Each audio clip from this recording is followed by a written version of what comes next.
Olá pessoal, tudo bem? Vamos então retomando as nossas aulas acerca do mundo mágico do direito empresarial. Lembrando que até o presente momento já trouxemos a teoria do empresário, estamos em estabelecimento empresarial. Lembrando que dentro do estabelecimento já falamos de aviamento, potencial de lucratividade, já trouxemos para vocês a ideação acerca do ponto empresarial, onde ventilamos a chamada ação renovatória e ação de retomada. E no último bloco trouxemos aqueles três elementos, porque é mágico, acerca, obviamente, da venda do estabelecimento empresarial, denominado de três passos, também do usufruto, do arrendamento.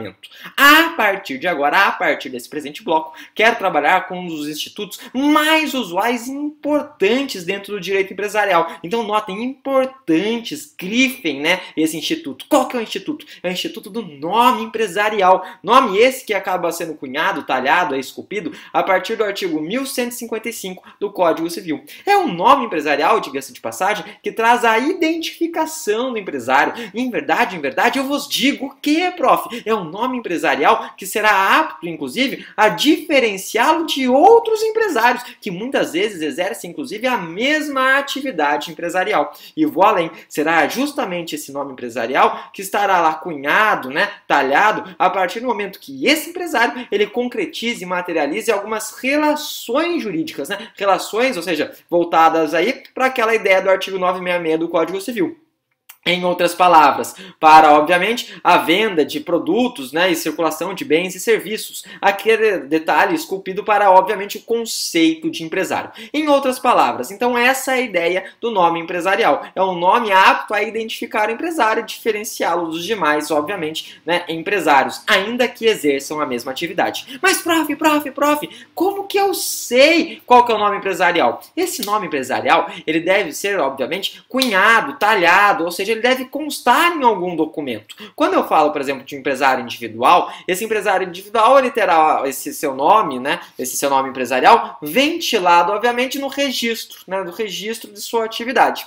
Quando nós falarmos, lembrando que o registro é um elemento de obrigatoriedade da atividade empresária, Show de bola. Em contrapartida, se nós falarmos da sociedade empresária, essa sociedade empresária ela sempre necessita de um ato constitutivo, Em outras palavras, a gente só tem a personalidade jurídica dada para essa atividade empresária se ela realizar o ato constitutivo. Em outras palavras, o nome empresarial vai estar lá constando, tanto no estatuto quanto por demais em eventual contrato social. Show de bola, até aí sem grandes entraves. Então o nome empresarial sempre vai estar esculpido, sempre vai estar talhado. Mas de qualquer forma, quais são as espécies, as formas do nome empresarial? E esse é o nosso segundo elemento aqui dentro. Então, em outras palavras, vamos ventilar as espécies de nome empresarial. Nós temos duas espécies de nome empresarial. O nome empresarial, ele pode ser analisado, valorado como firma ou como denominação. Então nós temos a firma e temos a denominação. Se nós falarmos, obviamente, de um empresário individual, essa firma ela deve levar em consideração o que? O nome do empresário,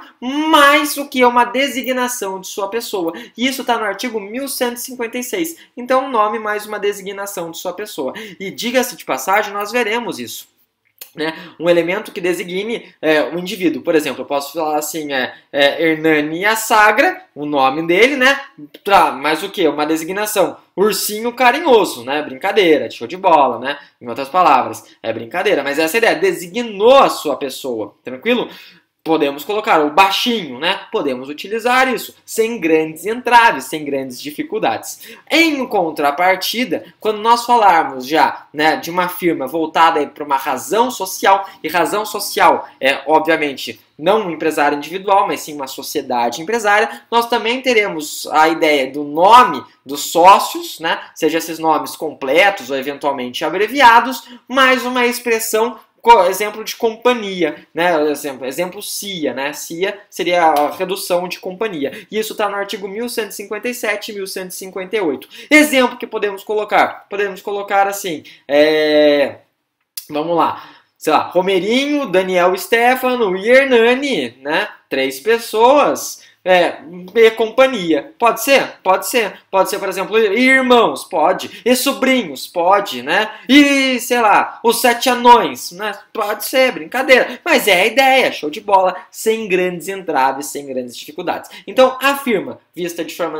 individual, é o nome do empresário, mais uma designação dele. Em contrapartida, essa firma, se for uma razão social, uma sociedade empresária, ela vai ter necessariamente a expressão companhia ao final, podendo ser primos, sobrinhos ou algum elemento nesse sentido. E a denominação? A denominação, em regra, ela já traz um elemento de fantasia, né? E ela pode ser formatada por qualquer expressão. E nós, obviamente, ventilaremos isso mais para frente. De qualquer forma, um detalhe que eu acho interessante, que toda vez que nós falamos de nome empresarial, é necessário observar que a conta em participação, que é uma forma e, obviamente, sociedade empresária, ela traz não a obrigatoriedade de um nome empresarial, mas sim uma faculdade acerca desse nome. Bem, dito isso, quero começar a explicar para vocês o reconhecimento e a estrutura desse nome empresarial. Acredito até que seja uma ideia importante de ser trazida, né? Vamos então ventilar aí justamente acerca da estrutura do nome empresarial e o reconhecimento. Primeiro detalhe. Se eu for falar de firma, né? A firma ela sempre vai se basear no nome civil ou nos nomes civis dos indivíduos que a compõem.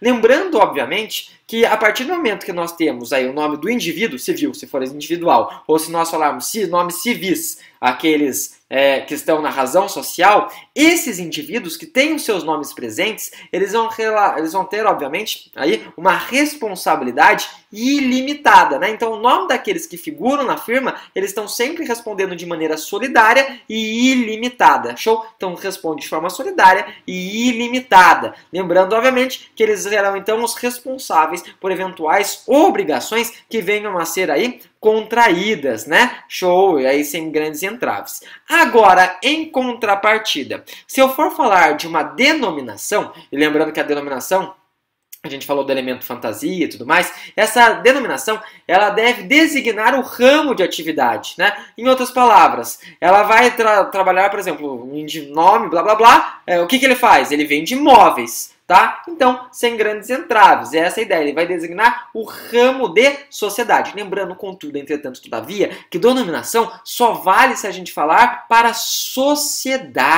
né? Então, a gente só vai falar de denominação para sociedade. E daí surge uma pergunta. Qual a pergunta, prof? A pergunta é a seguinte, eu posso falar de um nome de uma pessoa física dentro de denominação? Pode, mas prof, você acabou de me falar que denominação só serve para a sociedade e você vai trazer o nome de uma pessoa física dentro do nome empresarial sem crise, mas com uma observação. Qual observação? A observação é a seguinte, para haver um nome de sócio em denominação, deve ser tão somente um nome voltado com a finalidade de homenagem àquele indivíduo. O indivíduo que muitas vezes já morreu, a criatura já foi conhecer o Criador, já vestiu o paletó de madeira, né? Já fez o desenlace, já foi ver a grama nascer por baixo. Então a gente coloca essa nomenclatura desse indivíduo que já passou dessa para melhor, né? Obviamente, na situação de homenagem. Óbvio que não haveria grandes dificuldades aí. Show? Um exemplo de denominação, a gente pode falar, inclusive, é das lojas americanas, né? As lojas americanas, que a gente conhece como essa nomenclatura, ela recebe o nome empresarial de American Store Roupas Limitada. Olha que loucura, né? Exatamente. Essa nomenclatura, o nome social, salvo engano, né? Das lojas americanas. Lembrando, obviamente, que a denominação ela só se realiza, só se perfaz quando há responsabilidade limitada entre os sócios. Então a gente vai falar aqui de sociedade anônima, obviamente de sociedade limitada. Show? Então limitada, sempre limitada. E na firma? Na firma a gente pode falar da responsabilidade ilimitada. Show? E lembrando um outro detalhe que eu acho que é importante. Qual outro detalhe? O seguinte, né? Se a gente for falar de um sócio estrangeiro e tudo mais, deve ter a expressão, por exemplo, do Brasil para o Brasil. Em outras palavras, se houver então uma sociedade estrangeira, deve ter a expressão do Brasil ou para o Brasil. Bem, dito isso, vamos falar a função da firma e a função da denominação. Já entendemos a estrutura dela, né? Vamos então falar da sua função. Gente, como que é a função da firma? Para que serve a firma? A firma ela serve para identificação do empresário. Ela, obviamente, não serve só para identificar o empresário, como também vai representar a sua eventual assinatura. E a denominação? A denominação ela só serve para a identificação do empresário, né? Em outras palavras, é uma assinatura de natureza comum, sem grandes dificuldades, sem grandes entraves. Dentro disso, eu quero depois, no próximo bloco, ventilar alguns princípios com vocês. Quais princípios? Em verdade, são 2, não são 3. É o princípio da veracidade e o princípio da novidade. Princípios esses ainda que serão, então, observados oportunamente. Lembrando que no próximo bloco ainda falaremos aí de proteção ao nome, né? Lembrando situações em que um nome, por exemplo, ele serve para vários ramos de atividade. Como que funciona isso? Por exemplo, Bandeirantes, pode ser TV Bandeirantes, pode ser brinquedo Bandeirantes, né? E tudo mais. Isso tudo nós ventilaremos e observaremos a partir do próximo bloco, mas desde já deixo para todos vocês um forte abraço e excelentes estudos. Até mais, gente. Tchau, tchau.